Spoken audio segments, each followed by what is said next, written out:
And speaking of fantastic voices, not just a veteran of our armed forces, but a veteran of politics in general, of working for the people as a great public service, not just as a member of parliament, but being a voice for the Sheffield City region. I'm so proud to introduce our next speaker, and that's Dan Jarvis.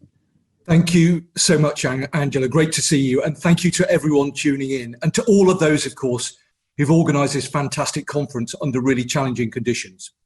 Look, we all know we're meeting at an unprecedented time during the worst health and economic crisis in living memory, in a still divided country amid a growing ecological crisis.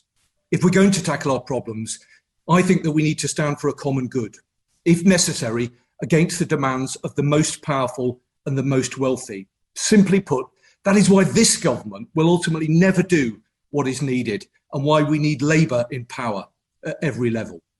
And as the late great Ruth Bader Ginsburg said, we must fight for the things that we care about, but in a way that leads others to join us. And to do that, I think that we need three key messages. First, in a time of crisis and contraction, we will ensure public health is protected, jobs are saved, and sacrifice is fairly spread.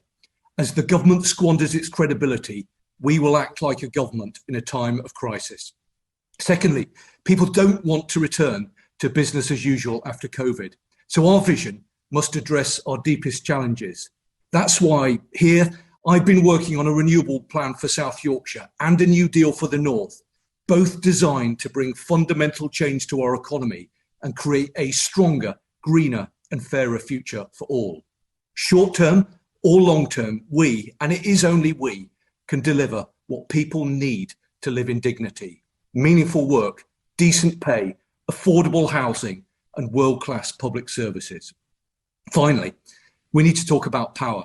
Angie touched on this with her inspired call recently for key workers to stand as local councillors. Who better to represent their community than the hospital nurse or the bus depot shop steward? But that also fits into a wider vision. The UK is more centralised and more regionally unequal than any comparable nation. We will elect councillors and mayors next May into a system which gives them too little power and too little resource. And from the way we vote to our second chamber, our system is increasingly unfit for purpose. The dysfunction and resentment that it breeds threatens all our hopes for a progressive Britain. So, to win next May, we need a credible plan for Britain after COVID, one that addresses people's lived experiences. But we also need an answer to the disillusionment and the division that long predate this pandemic. That includes a deeper, more coherent devolution, a restructured union, a stronger democracy.